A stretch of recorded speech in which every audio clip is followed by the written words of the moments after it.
네, 여기 문제 번호를 보면 시험에 꼭 봐야 할 문제, 시험 전에 꼭 봐야 할 문제 번호를 적어놨거든요. 네, 이거를 먼저 화면을 멈추고 정리를 하시기 바랍니다.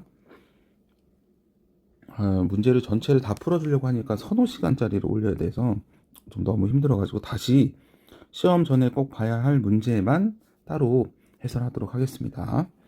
중간중간에 멈추면서 여러분들이 그 영상을 보시기 바랍니다. 자, 먼저 307번 하도록 할게요. ABC 지점에서 자기장의 세기를 등호로 이제 나타내는 건데, 자기장의 세기는 자기력선이 얼마나 밀하게 있느냐로 결정이 됐었죠. 그래서 A 지역은 N극에 가까이 있으니까 가장 많은 자기력선이 지나가고 있고, B 지역은 그 다음이고, C 지역은 B보다 멀리 있기 때문에 더 적은 자기력선이 지나가겠죠. 그래서 자기장의 세기를 이렇게 나타낼 수 있을 겁니다. 네, B 지점에서 자기장 방향을 살펴볼 텐데, 자기장의 방향은 자기력선의 접선 방향이에요. 접선이라는 게 어느 곡선이 있으면은 그 점에 접해 있는 선이죠. 자, 자기력이 이쪽 방향이면 자기력선이 이쪽 방향이었으면 네, 자기장의 방향도 이렇게 같은 방향으로 그어내면 될 겁니다. B 지역에서는 지금 자기력선이 이렇게 흘러가고 있기 때문에 B 지점에서 자기력은 이렇게 여러분의 오른쪽 방향이 되겠습니다. 자, 다음은 쭉 넘겨서 322번.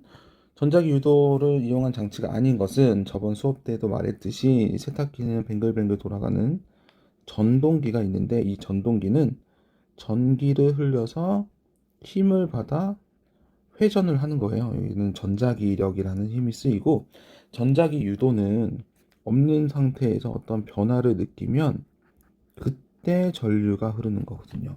근데 전동기는 전류를 먼저 흘려줬잖아요. 그래서 전동기는 전자기 유도 현상이 아닙니다. 나머지는 그거 마찬가지 변화를 시켜서 전류를 흐르게끔 하는 것들이고요. 자, 323번. 코일에 흐르는 유도 전류를 더 세게 하는 법. 유도 전류, 코일에 유도 전류가 흐르는 것은 코일이 이렇게 있으면 여기에 전류가 흐르는 것은 코일 주변에 자기장에 변화가 있기 때문이에요. 이 변화를 어떻게 하느냐에 따라서 그 유도 전류가 달라지게 되는데, 강한 자석을 사용하면은 자기장이 큰 상태에서 많이 변하기 때문에 당연히 변하게 되고요. 유도 전류가 더 세게 흐르게 되고, 자석을 천천히 움직이는 거, 변화를 더 빨리 해야지 유도 전류가 많이 생기겠죠. 그래서 X. 자석의 극을 바꾸며 움직인다. 극을 바꾸는 것은 방향이랑 상관이 있기 때문에 색이랑은 연관이 없습니다. 코일의 가문수를 증가시킨다. 코일의 가문수가 늘어나면은 그 전류의 세기가 점점 세질 수 있습니다. 그래서 센 자석을 이용하고 빠르게 움직이고 코일의 가문수를 증가시키고, 또 유도 전류인 경우에는 그 코일의 저항값을 낮추면 흐르는, 그러니까 유도 기전력이 있고요. 이 기전력에 의해서 V는 IR, 유도 전류와 그 전기가 흐르는 저항값이 있거든요. 이 저항값이 낮아지면 유도 기전력은 아까 말했듯이 센 자석을 사용한다거나 더 빨리 움직인다거나 이렇게 하면 변하게 되는데, 이 저항값이 작아지면 유도 전류가 커지는 효과가 있겠죠. 네, 그렇게 해서 여러 가지 방법으로 유도 전류를 더 세게 흐르게 할 수 있습니다. 네, 다음은 326번. 수업 시간에도 이걸 풀어서 여러분한테 알려주었는데, 이쪽 부분을 혹시 까먹은 친구들은 이 영상을 보고 채우기 바랍니다. 일단 3A가 흐르는 도선이 있고요, 2A가 흐르는 도선이 있습니다. 근데 서로 방향이 다르죠. 서로 방향이 다를 때는 그 중앙 지점은 더하기 효과가 있고요, 바깥 지점은 빼기 효과가 있어요. 반대로 전류의 세기가 그 전류의 방향이 동일한 도선이 있으면 그 중앙 지점은 상쇄되는 빼기 효과가 있고, 바깥 부분은 이렇게 플러스 효과가 있습니다. 자, 이번 경우에 대해서 한번 보도록 하겠습니다. 일단 더하기 경우가 있는 이 B 지점이 3A가 흐르는 전류에 의한 자기장과 2A의 전류에 의한 자기장이 더해지기 때문에 B가 크겠죠. 그래서 B가 제일 큰 3번과 4번을 비교하시면 되고 A와 C 중에 누가 크냐를 보면 되겠습니다. 일단은 A 지점은 3A가 흐르고 있는 거와 가까이 있고요. 2A와는 멀리 있습니다. 그래서 3A 영향을 많이 받고 2A 영향을 적게 받는데 3A 세기만 물어봤기 때문에 방향과 상관없이 3A에 의한 자기장과 자기장에서 2A에 대한 자기장을 빼야겠죠. 그래서 C보다는 크게 될 겁니다. C는 2A가 흐르는 자기장에서 3A가 자기장이 3A에 의한 자기장을 빼야 되기 때문에 그래서 A가 C보다는 큰 자기장을 가지게 되겠는데 이거를 수식으로 한번 풀어보도록 하겠습니다. H죠. 자, 도선에 의한 자기장은 어떻게 쓰냐? B 자기장은 어떠한 상수값에 거리에 반비례하고 전류에 비례하게 됩니다. 그럼 A 지점은 상수는 동일하고요. 0.1m 떨어져 있는 3A의 영향을 받겠죠. 그런데 0.3m에 떨어지는 2A에 대한 전류를 빼줘야 되겠죠. 근데 C 지점은 0.1m 떨어져 있는 2A에서 0.3m 떨어지는 3A 거를 빼야 되기 때문에 당연히 A 값이 크겠죠. 시험 볼 때는 이게 크다 작다 비교만 하면 되기 때문에 굳이 계산을 해서 풀 필요는 없습니다. 그래서 답이 3번이 되도록 하겠습니다. 자, 다음은 325번.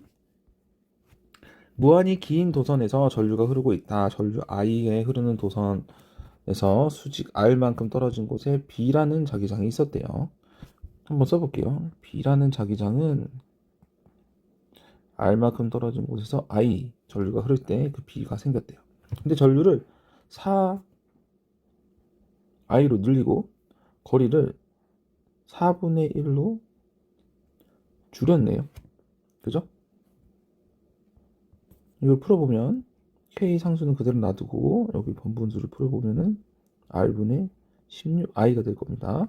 16K R분의 I는 요 자체가 B라고 했으니까 16B가 되도록 하겠죠.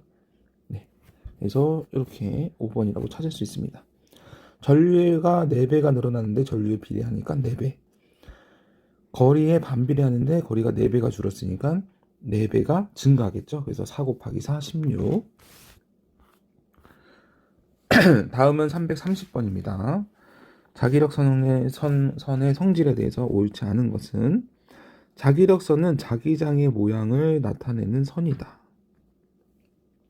자기장을 눈에 보이지 않지만 그거를 그냥 선으로 나타낸 거 맞고요. 자기력선은 N극에서 시작해서 S극으로 끝난다. 끝나는 게 아니라고 했죠. 계속 이어지는 거라고 했습니다. 자기력선은 서로 만나거나 끊기지 않는다. 맞고요. 자기력선의 간격이 좁을수록 자기장의 세기가 큰다. 자기력의 임의의 한 점에서 그은 접선의 방향이 그곳의 자기장의 방향이다. 아까 계속 말했던 것들. 여기서 2번이 틀리게 되겠습니다. 자, 다음은 331번. 자, 이거 수업 시간에서 했었던 건데 좀 더 자세히 보도록 할게요. 그만큼 중요하니까. 자, 여기 보시면 나침반이 원래 북쪽을 향해 있어야 되는데 서쪽으로 회전을 했습니다. 그렇다는 것은 서쪽 방향으로 어떠한 힘을 받았다는 거예요.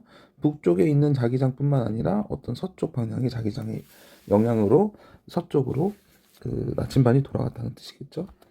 자, 그러면 오른손을 들고 이 나침반, 그러니까 엄지손가락은 도선의 위치에 있고요. 나머지 네 손가락이 나침반 위치에서 서쪽을 가리키려면 엄지손가락을 세워야겠죠. 엄지손가락을 아래로 내리면 내 손가락이 동쪽을 가리키고 세우면 내 손가락이 서쪽을 가리키죠.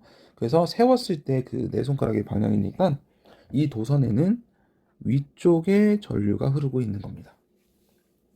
되겠죠? 위쪽 방향. 그래서 전류의 방향은 아래가 아니다. 자, 전류의 세기를 증가시키면 자기장의 세기가 커지기 때문에 세타, 회전하는 각도도 커지겠죠. 나침반 P점으로 옮기면, 나침반이 P점으로 옮기면 더 멀어졌네요. 도선에서부터 더 멀어지면 자기장이 작아지겠네. 그러면은 세타, 회전하는 각도도 작아지겠죠. 그래서 영희와 민수의 말이 맞습니다. 그리고 도선을 P점으로 옮겼을 때도 한번 생각해 보세요. 도선을 P점으로 옮겼을 때 그때는 나침반에 똑같이 서쪽 방향의 힘을 주는지 아니면 그와 반대인지 한번 생각해 보시기 바랍니다. 자, 다음은 334번.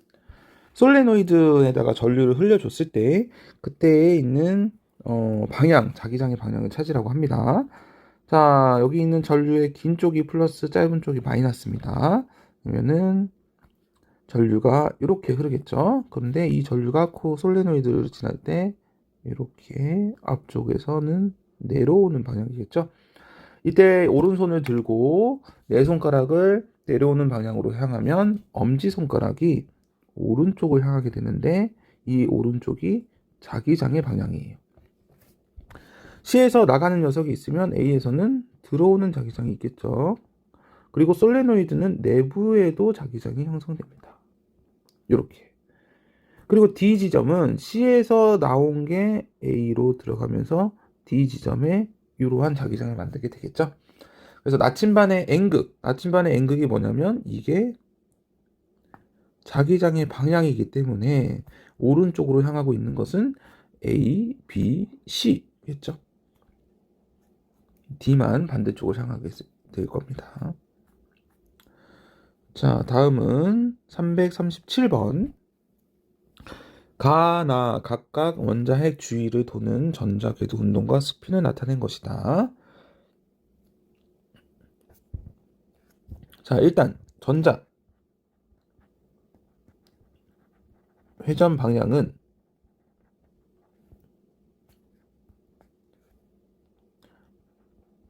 전류의 방향과 반대입니다. 자, 전류는 서로 반대 방향이죠. 그래서 전자의 회전 방향은 전류의 방향과 반대. 그럼 여기에서는 전자가 요 축을 중심으로 해서 반시계 방향으로 돌고 있잖아요. 그래서 전자의 방향 반대인 시계 방향이 전류의 방향이 되는 거예요. 그러면 전류가 저런 방향에 원형고리가 있다면은 당연히 자기장이 생기겠죠. 자, 오른손으로 네 손가락, 동그라미이기 때문에 네 손가락을 전류의 방향으로 감싸면 엄지가 아래 B를 향하게 되는 겁니다. 그래서 A에서 B 방향으로 자기장이 형성되는 걸 알 수 있습니다. 두 번째, 전자 스핀을 보시면 전자가 회전하는 방향의 반대 방향이 전류의 흐름이겠죠? 이때도 내 손가락을 전류가 흐르는 쪽으로 감싸면은 엄지손가락이 아래쪽 C에서 D 방향으로 자기장이 형성되는 걸 알 수 있습니다. 보기를 보도록 할게요. 가에서 전자가 회전 운동함으로 전류가 같은 방향으로 흐르는 효과가 아니고 반대 방향이죠. 가에서 전자의 운동으로 인해 자기장이 형성되어 A는 N극, B는 S극이 된다. B 방향으로 자기장이 형성되기 때문에 B가 나오는 N극, 여기는 들어가기 때문에 들어가는 S극이죠. 서로 반대로 되어 있습니다. 나에서 전자 스핀으로 인해 자기장이 형성되어 C는 S극, 맞네요. C 쪽에서는 자기장이 들어가고 D 쪽에서는 나오고 있기 때문에 C가 S극, N극이 되도록 하겠죠. 가와 나의 효과 때문에 원자도 두 극을 가진 매우 작은 자선으로 볼 수 있다. 네. 이게 물질이 자성을 띠는 원인이 되겠죠. 그래서 디귿, 리을. 자, 그림은 어떤 물질이 외부장을 가해 주었다가 제거했을 때 원자 배열을 나타낸 것이다. 자, 여기 보시면 구역들이 있습니다. 구역. 이렇게. 이걸 자기 구역이라고 하는데 이 자기력이 있는 구역에서 이쪽은 이쪽 방향으로, 얘는 좀 세워진 방향으로, 그 옆에는 반대로 눕혀진 방향으로 이렇게 자기 구역마다 서로 다른 자극을 방향으로 자기가 자화된 거를 볼 수 있는데 이게 강자성체의 특징이에요. 그리고 외부 자기장을 이렇게 가해줬을 때 같은 방향으로 향하게 되고 그래서 강한 자석의 힘이 있고요. 외부 자기장을 제거했을 때도 그 형태가 그대로 남아있는 게 강자성체입니다. 그래서 보기 1번 강자성체이다 맞고요. 원자 자석들이 자기 구역을 이루고 있다 맞고 외부 자기장을 가하면 외부 자기장의 방향에 강하게 같은 방향으로 강하게 자기화된다 맞고요. 외부 자기장을 제거하면 자석의 효과가 바로 사라진다는 상자성체예요. 네, 상자성체입니다. 그리고 반자성체도 뭐 자석의 효과가 사라지는 효과가 있겠죠. 그래서 답은 4번이고 5번 같은 성질을 가진 물질로 철, 니켈, 코발트가 강자성체의 전형적인 예입니다. 그러면은 각 그 자성체마다의 종류에 대해서 한번 써볼게요. 상자성체는 뭐 종이, 알루미늄, 뭐 나트륨, 산소 뭐 이런 것들이 있고요. 그 다음에 반자성체는 구리, 물, 유리, 금, 은, 탄소 같은 게 반자성체입니다. 강자성체는 아까 위에 나오는 세 가지가 대표적인 거고 이거의 종류에 대해서 꼭 알아두시기 바랍니다. 구별할 수만 있으면 되겠습니다. 자, 339번 이거는 반자성체를 말하는 거예요. 지금 그림에서 보이지 않지만 외부 자기장을 가했을 때 반대 방향으로 자화되는 걸 말하고 있고요. 외부 자기장을 제거하면 그 효과가 바로 사라지는 게 반자성체입니다. 자, 이물질은 상자성체이다. 상자성체는 외부 자기장을 가하면은 같은 방향으로 되는 게 상자성체예요. 니은 외부 자석에 대해서 이물질은 인력이 아니고 멀어지는 청력이 작용하고 디귿 외부 자기장을 걸어주면 원자 자석의 자기장의 방향이 아래쪽이다. 위쪽으로 걸어줬을 때 아래쪽이다라고 말을 하는 거겠죠. 그래서 이거 3번이 되겠습니다. 자, 여기 넘어와서 346번 보도록 할게요. 종이면에 수직으로 들어가는 균일한 자기장이 있는 구역이 있고 그 사이를 정사각형 도선이 일정한 속력으로 통과하는 모습이래요. 여기서 일정한 속력이 나온다는 것은 시간에 대한 자기장의 변화 비율이 동일하다라는 거예요. 언제만 변하는지에 대해서 그거 한번 보도록 하겠습니다. 자, 여기에 있는 도선이 자기장이 없는 곳에서 아무리 움직여도 자기장의 변화는 없잖아요. 여기 자체에 자기장이 없으니까. 그래서 처음 출발에서는 자기장의 변화가 없어서 전류가 흐르지 않습니다. 유도 전류가. 그런데 이 균일한 자기장으로 들어오는 A 부분, 닫기 시작하면서부터 들어가는 이 순간에는 균일한 자기장이 들어가는 방향으로 생기기 때문에 그에 대한 유도 전류가 있어요.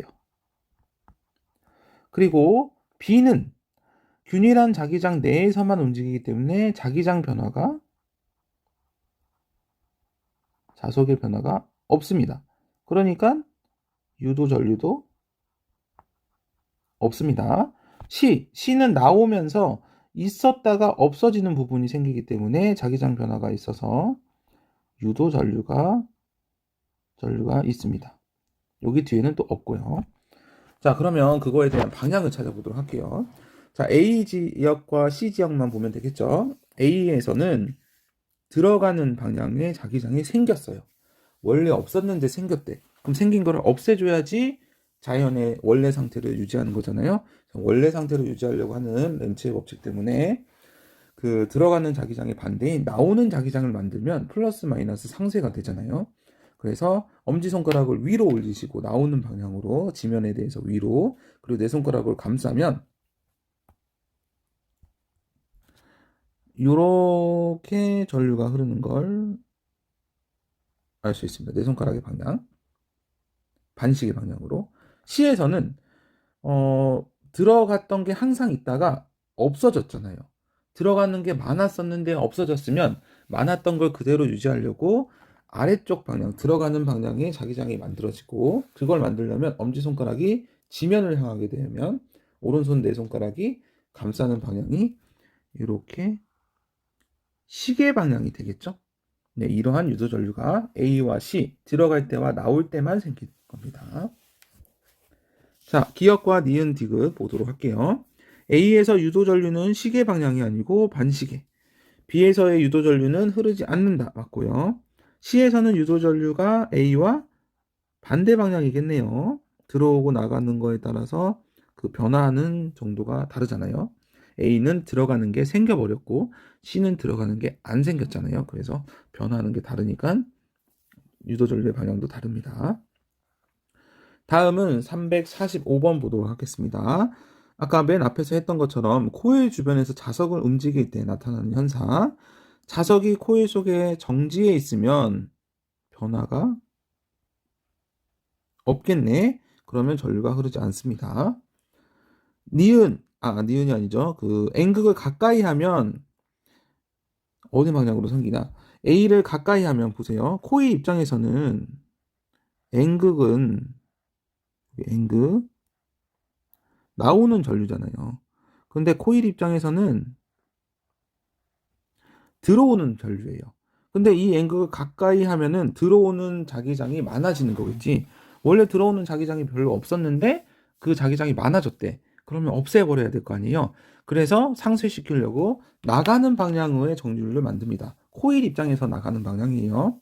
그러면 코일에다가 오른손을 갖다 대고 나가는 방향 엄지손가락을 위로 들면, 여러분의 앞으로 들면 네 손가락이 감싸는 방향이 있겠죠? 그 네 손가락이 감싸는 방향이 이런 방향일 겁니다. 되나요? 이런 방향의 자기장을 만들려면, 전류가 흐르려면 이렇게 흐르겠네? 그러면 B가 되겠죠? B 방향으로 흘러야지, 유도 전류가 흘러야지 요 N극이 나가는 거를, 들어오는 거를 막아낼 수가 있습니다. 그래서 틀렸고, N극을 멀리 할 때 코일과 자석 사이에는 인력이 작용한다. 자, 원래는 가까이 있었대. N극과 코일이 가까이 있었대. 근데 얘네들이 멀어졌대. 멀어지려고 하고 있대. 가까이 있었는데 멀어지려고 하면 렌츠의 법칙에 의해서 반대 방향. 가까이 있어야 되는 게 맞는 거예요. 원래의 성질인 가까이. 그러려면 끌어당기겠네요. 맞습니다. 인력이 맞습니다. 자석을 천천히 움직이면 전류의 세기가 더 세진다. 자석을 천천히 움직이면 자석의 변화량이 적어지는 거죠. 단위 시간당 자석의 변화량이. 그렇기 때문에 전류의 세기는 약해집니다. 유도 기전력이라는 시, 이거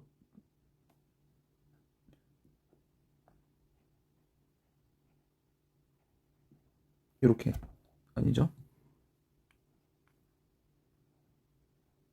이렇게 시간에 따른 자석의 변화가 유도 기전력을 만들어내는데, 이거는 천천히 움직이면 작아질 수밖에 없죠. 유도 기전력이 작아지면 전류도 작아지겠죠. 자, 5번 코일의 가문수를 증가시키면, 여기 빼먹었네요. 코일 가문수가 들어갑니다. 증가시키면 전류의 세기는 더 약해진다. 코일의 가문수가 더 증가시키면 전류의 세기는 점점 세집니다. 그래서 3번이 틀렸어요. 자, 347번. 아까 앞에서도 전자기 유도 현상의 그 예를 찾으라고 했을 때 전동기가 아니라고 했습니다. 뭐 그거 말고의 예가 공항에 검색대가 있고요. 뭐 무선 충전기, 그 다음에 뭐 교통카드, 뭐 하이패스 카드 같은 것들이 전자기 유도 현상의 예입니다. 전동기는 전류를 흘려줘서 돌아가는 힘, 전자기력의 원리고요. 네, 다음은 351번입니다. 자, 이거는 원형 코일을 통과했을 때 자기장의 세기를 변화로 나타내는 거예요. 근데 아까 자기장의 세기 변화가 유도 전류를 만들어낸다고 했죠. 그러면 자기장의 세기가 시간당 많이 변하면 많이 변할수록 유도 전류는 세질 거고 커질 거고, 변화가 없으면 유도 전류도 안 흐르겠죠. 그거를 보도록 할게. 자, 여기 그래프를 보시면 A가 자기장의 세기가 증가하고 있습니다. 어떠한 시간 동안에 요만큼이나 증가를 하고 있네요. 그래서 요거의 기울기가 곧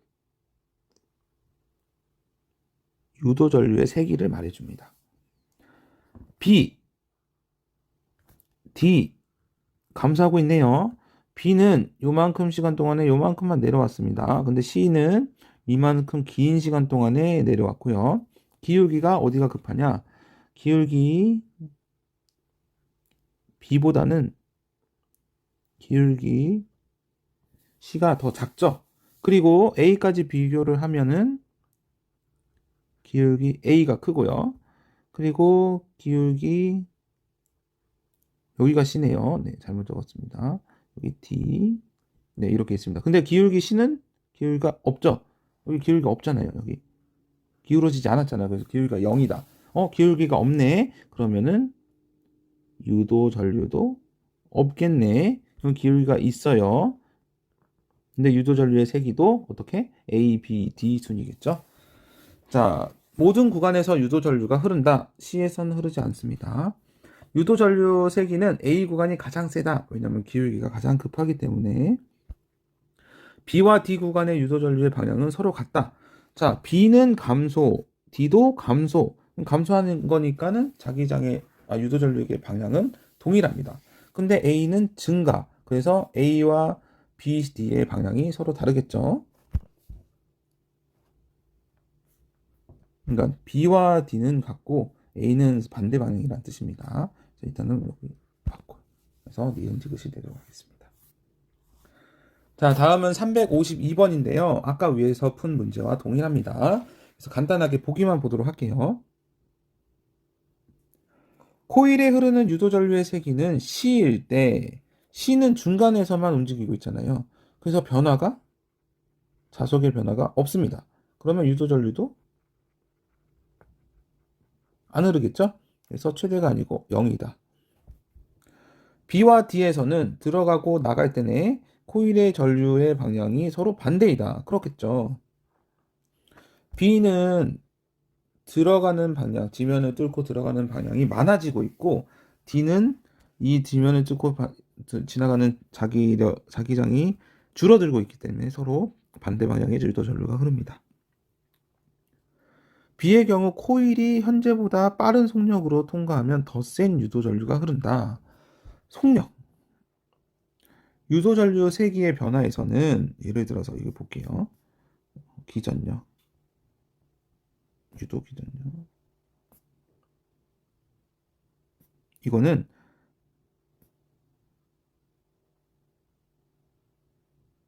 이렇게 변화가 되거든요. 근데 가문수는 뭐 그대로니까.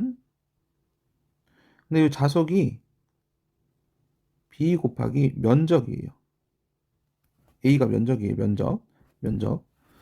면적은 가로 곱하기 세로. 여기서는 사각형이기 때문에 가로 곱하기 세로겠죠. 근데 세로는 여기 사각형 도선의 L 길이가 변화가 없기 때문에 어떻게 나타내냐면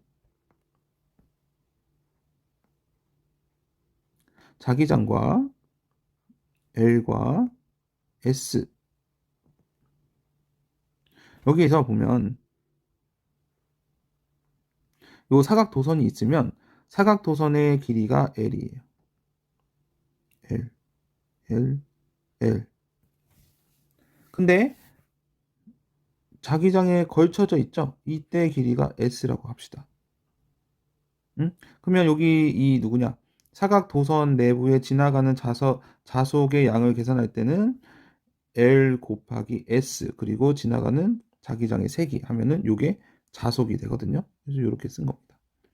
그런데 자기장은 균일하기 때문에 여기서 다 모두 다 균일하다고 했으니까 변화가 없으니까 밖으로 나올 수 있고 변화량에 대해서 L이라는 길이도 도선의 길이기 때문에 변화가 없죠. 나올 수 있습니다. 근데 S는 점점 넓어지고 점점 좁아질 수 있잖아요. 여기 길이가 지나가면서. 그래서 가문수, 자기장의 세기, 길이는 변화가 없어서 밖으로 나오고 여기 S만 이렇게 남게 되는데 dt분의 ds가 뭐냐면 지나가는 속력이 되는 거예요. 그 지나가는 속력이 빠르면 빠를수록 유도 전류는 세게 흐르게 됩니다. 여러분들 이 식은 몰라도 돼요. 식은 모르셔도 됩니다. 그냥 이론적으로 정성적으로 자기장의 변화가 생기면 유도 전류가 흐른대. 근데 이 자기장의 변화가 빨리 생긴대. 그럼 유도 전류가 더 세게 흐르겠구나라는 정도만 아시면 됩니다.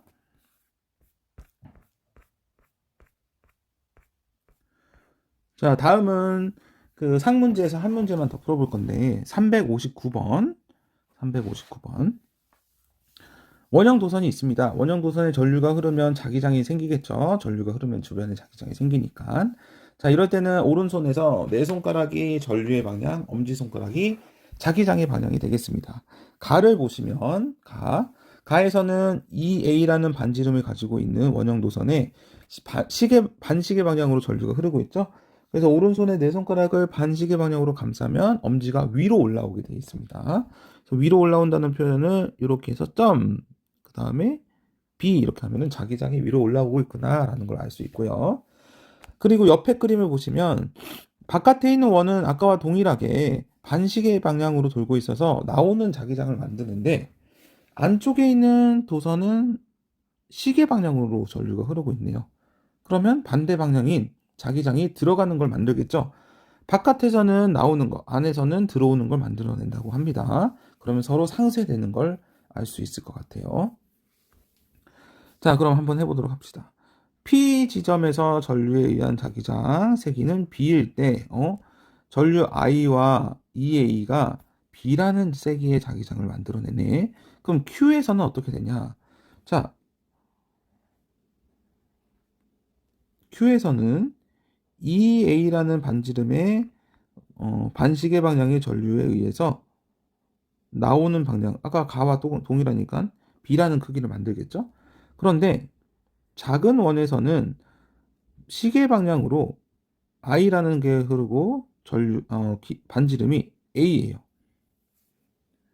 그러면은 이 A보다는 A가 반으로 줄었으니까 자기장의 세기가 더 커져야겠죠? 더 커져야겠죠?